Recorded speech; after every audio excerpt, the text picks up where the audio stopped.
Hi అండి, అందరికీ నమస్తే. ఈరోజు ఒక డిఫరెంట్ స్టైల్లో వచ్చేసి నేను ఒక రెసిపీ రెడీ చేశానండి. చాలా బాగుంది. సో దీనికోసం నేను వచ్చేసి చికెన్ స్టఫ్డ్ బ్రెడ్ అనమాట. దీని ప్రాసెస్ కూడా చూసేయండి. నేను చెప్తూ ఉంటాను, దానికి మీకు చూడడం వల్ల కూడా మీకు అర్థమవుతుంది అనమాట. ప్రాసెస్ ఎక్కువ దాన్ని భయపడాల్సిన అవసరం లేదు. ఆ టేస్ట్కి మీరు ఫిదా అయిపోతారు అనమాట. చిన్నపిల్లలకి పెద్దలకి బాగా నచ్చుతుంది. నేను వచ్చేసి దీనికి బ్రెడ్ ప్రిపేర్ చేస్తున్నానండి. బ్రెడ్ ప్రిపేర్ చేయడం కోసం ముందుగా వచ్చేసి నేను మైదా పిండి తీసుకున్నాను, 1 కేజీ మైదా. అందులో కొంచెం 1 స్పూన్ వచ్చేసి నేను షుగర్ వేసుకున్నాను, పంచదార. డ్రై ఈస్ట్ వచ్చేసి 1 స్పూన్నర వేసుకున్నాను అనమాట. ఈ డ్రై ఈస్ట్ ప్లేస్లో మీరు వచ్చేసి డ్రై ఈస్ట్ని కొంచెం వాటర్లో వేసి పొంగిన తర్వాత వేస్తారు చాలామంది. నేను అలా వేయలేదు, డైరెక్ట్గా ఈస్ట్ అనేది కలిపేసాను అనమాట. కొద్దిగా సాల్ట్ వేసుకున్నాను, చిన్న సాల్ట్ వేసుకోవాలండి, ఎక్కువగా వేసుకోకూడదు. బ్రెడ్ అనేది సాల్టీ అయిపోతుంది, రెసిపీ అంతా పాడవుతుంది. సాల్ట్ అయితే కొంచెం మాత్రమే వేసుకోవాలి. ఇక్కడ వచ్చేసి నేను బటర్ అండి, మీకు బటర్ చూపించాను కదా. సో అలాంటి నేను 3 క్యూబ్స్ అనేది వేసుకున్నాను అనమాట. ఇది ఒకటి 18 రూపీస్ ఇలా పడిందండి నాకు. సో ఇది క్యూబ్స్ అనేది వేసేసుకోవాలి 3 కూడా. ఇక్కడ వచ్చేసి నాకు లైట్గా ఆపోజిట్ ఉన్నాను అనమాట చేసేటప్పుడు, అందుకే సరిగ్గా కనిపిస్తుంది లేదు చూడండి. జూమ్ చేసి కూడా చూపిస్తున్నాను. ఇక్కడ బటర్ మొత్తం కలిసేటట్టు అవన్నీ కలిపేసుకోవాలి. ఇంకా నెక్స్ట్ వచ్చేసి మనం ఈ బటర్ ఇవన్నీ కరిగే వరకు కలుపుకున్న తర్వాత మనం వాటర్ పోసుకోవాలండి. ముందే వాటర్ పోసేసుకొని కలుపుకుంటే అది బాగా పలచన అవుతుంది. ఇంకా బటర్ కరిగేసరికి ఇంకా పలచన అవుతుంది, అసలు బాగోదన్నమాట. ఇప్పుడు చూడండి, నేను మొత్తం కలిపిన తర్వాత అప్పుడు ఎంత వాటర్ పడుతుందో నాకు తెలుస్తుంది కాబట్టి అది కొంచెం వాటర్ పోసుకుంటూ కలుపుకుంటున్నాను. ఇక్కడ వచ్చి ముందుగానే ఒక్కసారి వాటర్ పోసుకొని మాత్రం కలుపుకోవద్దు. సో ఇలా గట్టిగా అదుముతూ కలుపుకోండి, ఎందుకంటే మైదా పిండి అనేది మనకు బాగా అంటుకుంటుంది అనమాట. సో మీరు దాన్ని చూసుకుంటూ కొద్ది వాటర్ పోసుకుంటూ కలుపుకోండి. ఇది వచ్చి పిండి గట్టిగా కలుపుకోకూడదండి, కొంచెం నార్మల్గా పలుచగానే కలుపుకోవాలన్నమాట. సో మీకు ఎలా చెప్పాలంటే, మీరు బొబ్బట్లు చేసినప్పుడు ఆ పిండి అనేది ఎలా ఉంటుందండి, కొంచెం ఇదిగా చాలా పలుచగా కలుపుకుంటూ ఉంటారు కదా. సో అలా కలుపుకోవాలన్నమాట, గట్టిగా మాత్రం కలుపుకోకూడదు. గట్టిగా కలుపుకుంటే బ్రెడ్ అనేది గట్టిగా వస్తుంది, ప్లఫీగా రాదు. సో ఇప్పుడు వచ్చేసి నేను కలుపుకున్నానండి. ఇంకా సో చూసారు కదండి, నాకు చేతికి అయితే స్టిక్కీగా అంటుకుంటూనే ఉంది, అలా ఉండాలన్నమాట. సో ఇది వచ్చేసి ఒక పళ్ళెంలో ఆయిల్ పెట్టుకొని దాని మీద అది పళ్ళెంలో పెట్టేసుకొని పక్కన నానబెట్టుకోవాలండి. ఎందుకంటే నేను డ్రై ఈస్ట్ అనేది డైరెక్ట్గా కలిపేశాను కాబట్టి ఒక 5 నిమిషాలు అనేది పులాలన్నమాట. సో దానికోసం అది ఉబ్బుతుందండి. సో దానికోసం ఒక పల్చని క్లాత్ అనేది గాలి వెళ్ళకుండా, పిండి అనేది తడి ఆరకుండా కప్పేసుకొని పక్కన పెట్టుకోవాలి. అలా పెట్టుకోవడం వల్ల వచ్చేసి మనకి పిండి అనేది మాయిశ్చర్గా ఉంటుందన్నమాట, డ్రై అవ్వకుండా ఉంటుంది. సో చూడండి, ఇలాగ పలుచగా అంటుకుంటుంది కదండి. సో అలా కలుపుకోవాలన్నమాట. పర్ఫెక్ట్ స్ట్రక్చర్ అంటే అదే అనమాట. మీరు బ్రెడ్ తయారు చేయడం కోసం వచ్చేసి అది ఇలా క్లాత్ కప్పుకొని పక్కన పెట్టుకోవడం వల్ల ఏంటంటే పిండి అనేది పొడిగా అవ్వకుండా ఉంటుంది, ముద్ద అనేది. సో ఇది పక్కన పెట్టేసుకున్న తర్వాత వచ్చేసండి నేను అందులో చికెన్ స్టఫింగ్ అనేది రెడీ చేసుకుందాము. ఇప్పుడు వచ్చేసి నేను చికెన్ అనేది 1/2 కేజీ తీసుకున్నాం అనమాట. బోన్లెస్ చికెన్, అది కూడా మీరు బోన్స్ తీసుకుంటే అది తినేటప్పుడు ఇబ్బంది అవుతుంది, బోన్లెస్ తీసుకోండి. ఒకవేళ 2 మిక్స్ తెచ్చుకుంటే బోన్లెస్ మాత్రం కట్ చేసుకొని బోన్స్ సపరేట్ చేసేసేయండి. చిన్న పీసెస్ కట్ చేసుకోవాలి. బాగా కడిగి వాష్ చేసుకున్న తర్వాత కొద్దిగా దానికి ఆ స్టఫ్ మాత్రమే సరిపడేంత ఉప్పు, కారము, ఒక నిమ్మకాయకి పిండుకోండి. అది ఎందుకు అలా చేయడం వల్ల అంటే చికెన్ సాఫ్ట్ అవుతుంది అనమాట, బాగా కుక్ అయిపోతుంది, మనం తినేటప్పుడు కూడా బాగుంటుంది. సో ఇది వచ్చేసి నాకు అక్కడ నిమ్మకాయ పిండుతుంటే దాన్ని వచ్చేసి పిక్కుంటుంది కదా, సీడ్ అది పడింది అనమాట. సో అందుకు తీసేసి కొంచెం గట్టిగా కలుపుకోవాలండి అదుముతూ, ఎందుకంటే మనకు ఆ చికెన్లోకి ఇది జ్యూస్, కారము అవన్నీ పట్టేటట్టు ఉండాలన్నమాట. అందుకొచ్చేసి కొంచెం గట్టిగా కలుపుకొని ఒక 2-3 నిమిషాలు కలుపుకొని పక్కన పెట్టేసుకోవాలి. మనకి అంతలోకి బ్రెడ్ అది ముద్దని చెప్పేసి మనం మిక్స్ చేసి పక్కన పెట్టాం కదండి. సో అది కూడా మనం ఒకసారి చూసిద్దాం. సో ఇది ఒక నానుతుంది అనమాట, చికెన్ కూడా నానుతుంది. ఇప్పుడు నాన్నప్పుడు మనకి ఆ టేస్ట్ అనేది వేరే లెవెల్ ఉంటుంది అనమాట, చాలా బాగుంటుంది. అది పక్కన పెట్టేసుకొని నేను ఇప్పుడు వచ్చేసి ఆ చికెన్లోకి కొంచెం మిక్స్ రెడీ చేయడం కోసం, కారం రెడీ చేయడం కోసం మీకు చూపిస్తున్నానండి. ఈ ఎండుమిరపకాయ మన చిల్లీ ఫ్లేక్స్ నార్మల్గా దొరుకుతాయండి, అవి కాకుండా ఇలా ట్రై చేయండి, ఇలా కూడా చాలా బాగుంటుంది.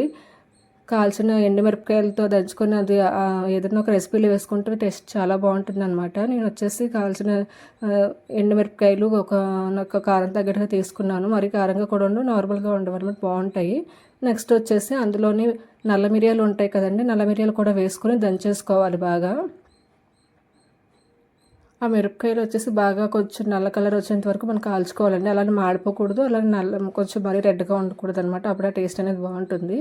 సో నల్ల మిరపకాయలు కూడా వేసుకొని దంచేసుకొని అది ఒక పొడిలో తయారు చేసేసుకొని పక్కన పెట్టుకోవాలి. ఇది కూడా మనకు వచ్చేసి మనం చికెన్ స్టఫ్ తయారు చేస్తాం కదండి, దాంట్లోకి వాడటం కోసమే ఇది కూడా మనం దంచుకొని పక్కన పెట్టేసుకుంటున్నాము.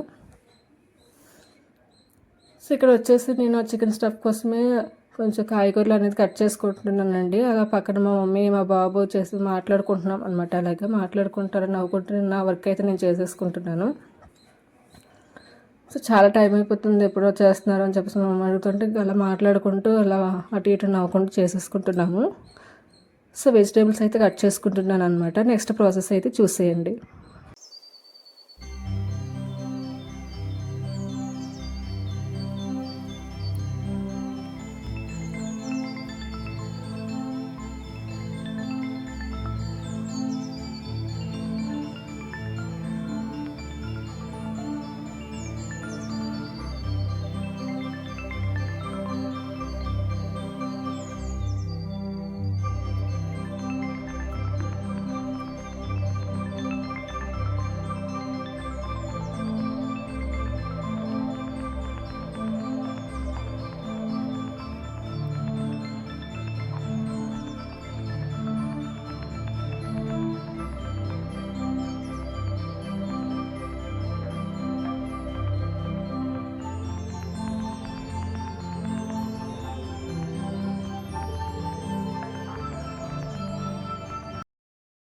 నేను ఆ చికెన్ స్టఫ్ తయారు చేయడం కోసం వచ్చేసి నేను పచ్చిమిరపకాయలు అండ్ వచ్చేసి వెల్లుల్లిపాయలు దంచుకున్న వెల్లుల్లిపాయలు తీసుకున్నానండి.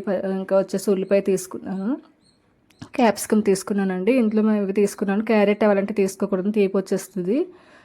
సో ఇవి తీసుకున్న నేను ఏ ఐటమ్స్ తీసుకున్నా అవి మాత్రమే యూస్ చేస్తే సరిపోతుందండి. ఇందులో అవన్నీ చిన్న చిన్న ముక్కలు కట్ చేసుకోవాలి, పెద్ద పెద్ద ముక్కలు కట్ చేసుకోకూడదు. అవన్నీ చిన్న చిన్న ముక్కలు కట్ చేసుకుని ఒక దగ్గర పెట్టుకుంటే మనం రెసిపీ ఒక్కసారి రెడీ చేసేసుకోవచ్చు, ఈజీగా అయిపోతుంది.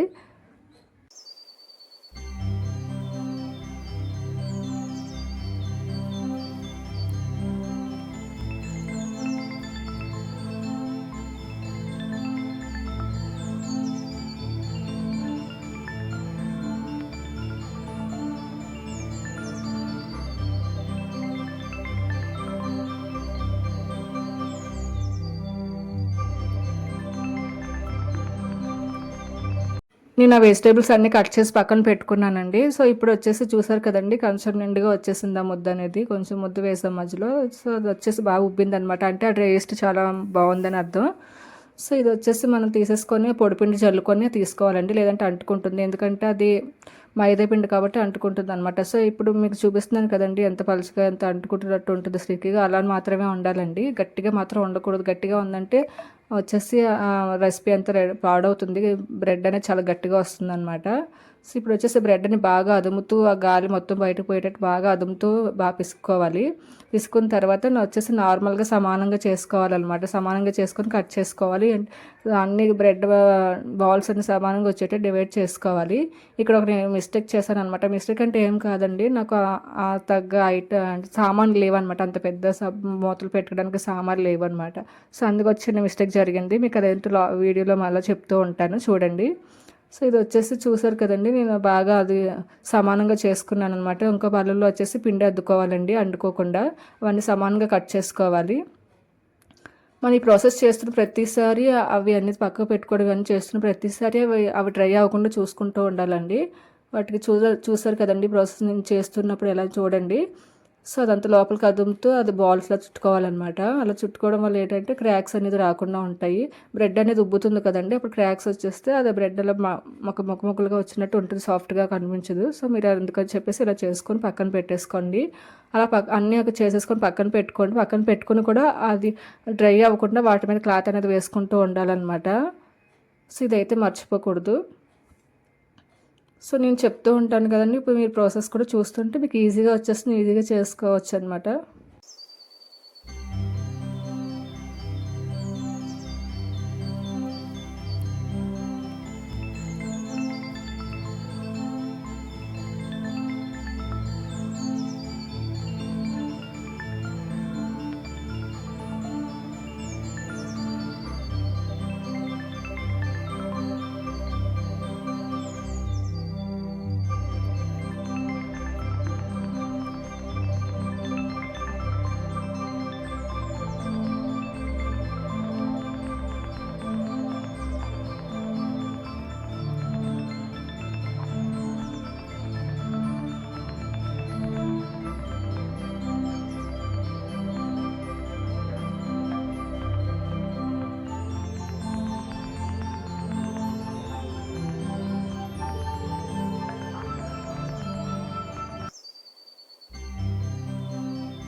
ఇక్కడ వచ్చి సమానంగా డివైడ్ చేసుకున్న బాల్స్ ఒక్కొక్కటి తీసుకుంటూ మనకు నచ్చిన షేప్లో మనం వచ్చేసి బ్రెడ్ తయారు చేసుకోవచ్చు. మీరు రౌండ్గా తయారు చేసుకోవచ్చు, లేదంటే ఆ బ్రెడ్ మొత్తం కలిపి ఒకదంతగా పెట్టుకోవచ్చు, ఇంత స్లాంట్గా చేసుకోవచ్చు, ఎలా అయినా చేసుకోవచ్చు అండి. నేను కొంచెం రోల్ లాగా మాదిరిగా చేసుకుంటున్నాను అనమాట.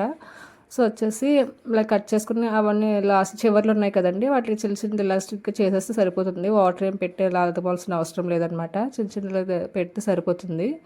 సో నేను కొంచెం వచ్చేసి ఒక డబ్బులు రోల్ లాగా చేసుకుంటున్నాను. ఇలా అయితే కొంచెం ఈజీగా ఉంటుంది. మీకు నచ్చిన షేప్లో అయితే మీరు తయారు చేసుకోవచ్చండి. ఈ బ్రెడ్ అదే మనకి ఏ మోడల్ కంటే ఆ మోడల్లో తిరుగుతూ ఉంటుంది అనమాట. మీకు ఎలా అయినా రెడీ చేసుకోవచ్చు. నాకు ఇక్కడ వచ్చేసి మీరు కంచెం చూస్తున్నారు కదండి, దానికి కూడా కొంచెం పిండి పూసి అన్ని పక్కన పెట్టుకున్నాను అనమాట. పిండి వేయకపోయినా పర్లేదు, ఒక బ్రెడ్ అనేది బాగా కుక్ అయిపోతే వాటికంతా అవే వచ్చేస్తాయి. సో ఇలా నేను ఎందుకు ఘాట్లు పెడుతున్నానంటే అది బాగా ఉబ్బుతుంది అనమాట, అందుకని చెప్పేసి ఘాట్లు అనేది పెడుతున్నాను. ఇంకా వచ్చేసి ప్లేట్ చూసారు కదండి, నాకు ఈ ప్లేట్ మాత్రం అవైలబుల్గా ఉంది. 2-3 సార్లు పెట్టుంటే సరిపోయి ఉండేదండి. లేదు, నేను ఒక్కసారిగా మాత్రమే పెట్టేశాను, అన్నీ ఒకేసారి పెట్టేశాను. సో ఆయన కూడా బాగానే వచ్చిందండి. చూడండి మొత్తం అన్నీ రెడీ చేసేసాను అనమాట. సో నాకు ఇన్ని వచ్చాయి.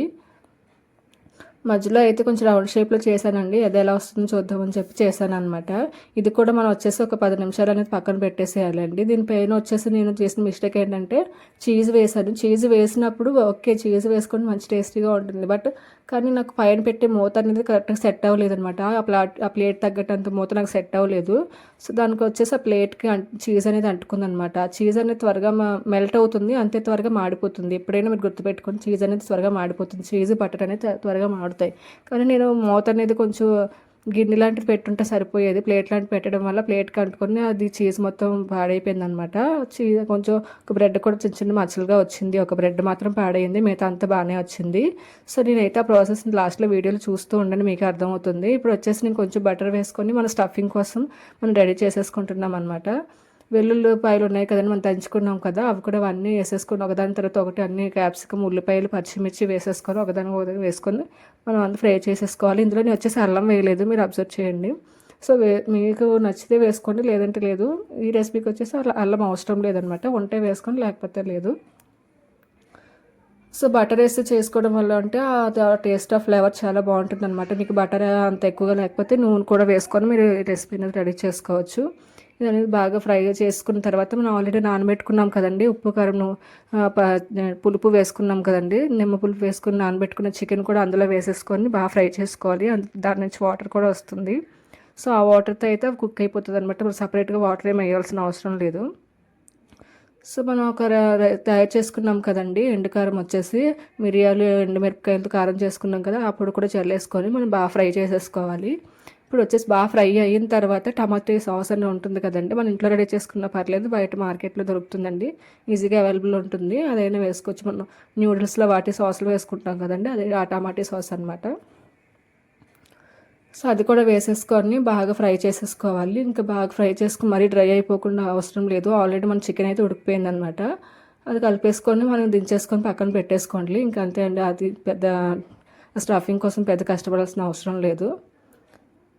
సో బన్స్ కూడా అంతేనండి, మనం అది పిండి కలిపి పక్కన పెట్టినప్పుడు కొంచెం టైం అవుతుంది తప్ప నార్మల్గా అది కుక్ అవ్వడానికి ఎక్కువ టైం పట్టదు.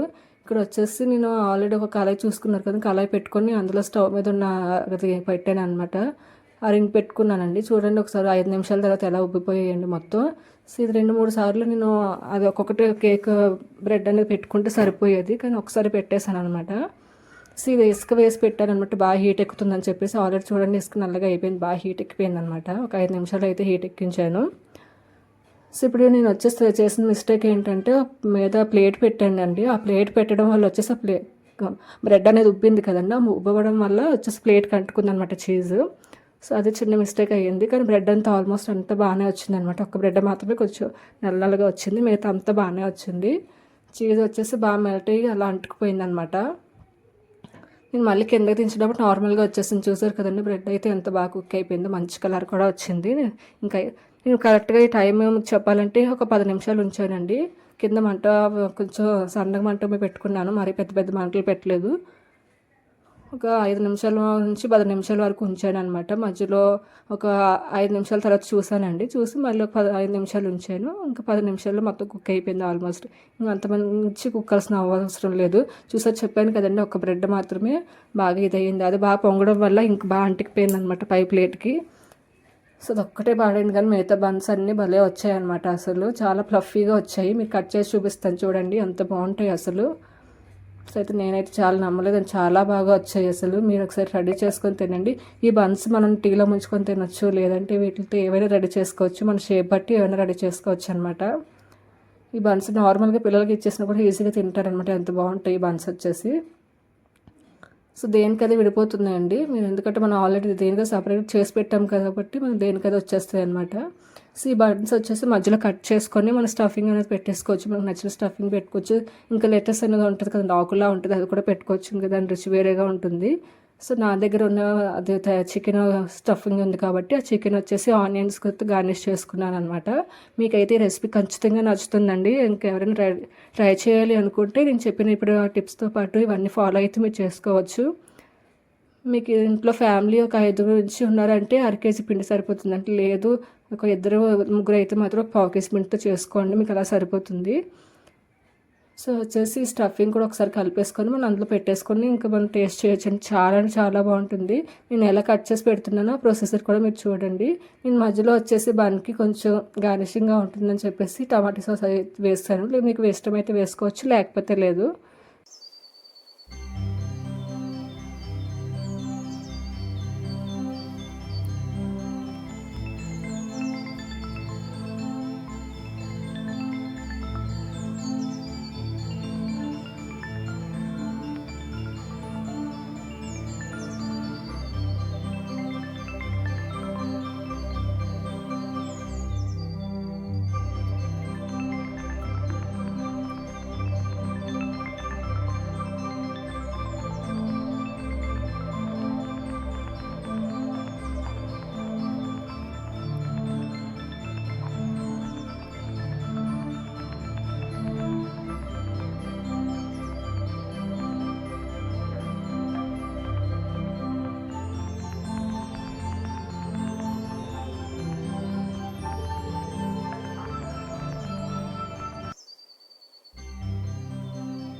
సో ఈ బ్రెడ్ అయితే ఎలా రెడీ చేశానో, స్టఫింగ్ ఎలా రెడీ చేశానో, ఎలా పెట్టుకున్నాను, ఎలా అన్నీ మీకు చూపించాను కదండి. ఒకదాని స్టెప్ బై స్టెప్ మీరు కూడా చూసి రెడీ చేసుకోండి. ఖచ్చితంగా పిల్లలు ఇంట్లో ఖచ్చితంగా రెడీ చేసుకోండి, చాలా ఇష్టంగా తింటారు. ఇంకా మా ఈవినింగ్ వచ్చే స్నాక్ ఐటమ్ కింద రెడీ చేసి పెట్టుకుంటే చాలా ఇష్టంగా తింటారనమాట.